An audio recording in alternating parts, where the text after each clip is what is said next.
वो शंकर वाली आत्मा मनन चिंतन मंथन में आगे चली जाती है।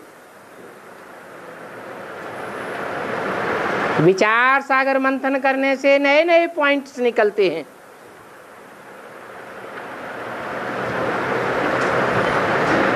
इसलिए ज्ञानी तू आत्मा कही जाती है।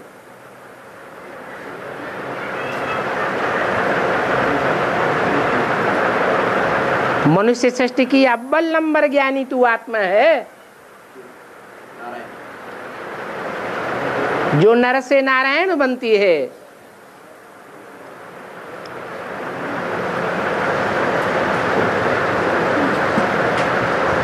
और वो किसको प्रिय है? नारायण शिव को प्रिय है। वो नारायण वाली आत्मा शिव भगवान को प्रिय है, क्योंकि ज्ञान जल में ही सदा रमण करती है।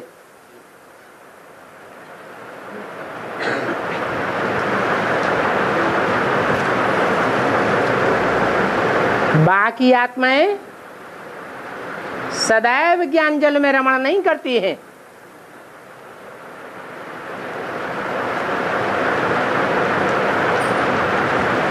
वो योगी तू आत्मा हो सकती हैं।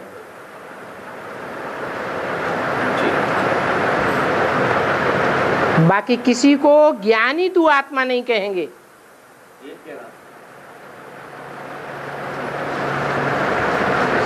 क्योंकि एक ही बीज है जिसमें सारे वृक्ष का ज्ञान भरा हुआ है।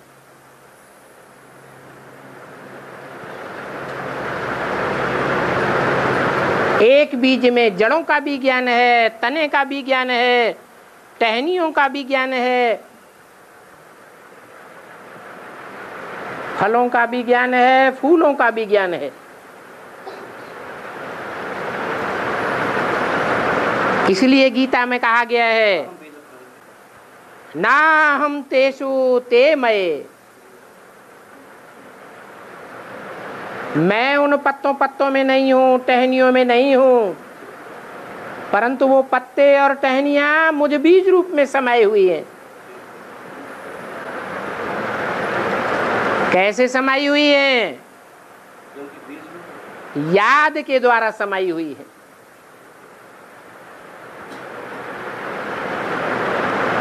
याद भी कोई अधूरी नहीं चाहिए।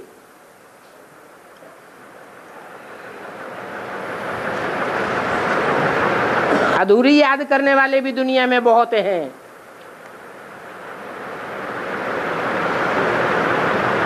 और संपन्नता की याद करने वाले भी हैं, जिनकी निरंतर याद है, सहज याद है, उनकी संपन्न याद होती है। वो है साकार में निराकार को याद करने वाले,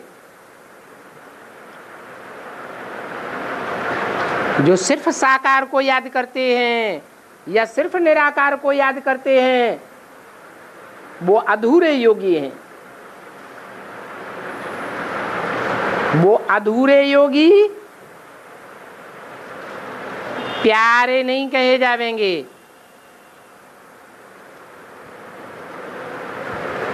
संपन्न योगी वो है जो साकार को पहचान करके निराकार को भी पहचान लेते हैं।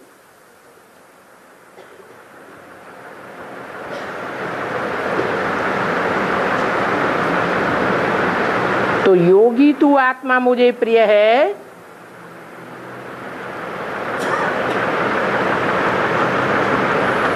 ये कहने वाला साकार और निराकार दोनों होना चाहिए या एक अकेला ही होना चाहिए?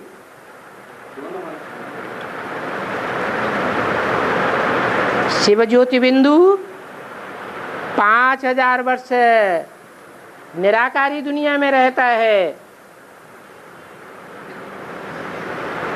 वहां वो अकेला है।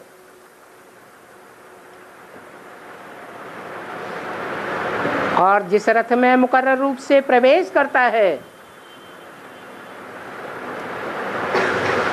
वो 5000 वर्ष इस साकारी दुनिया में ही रहता है।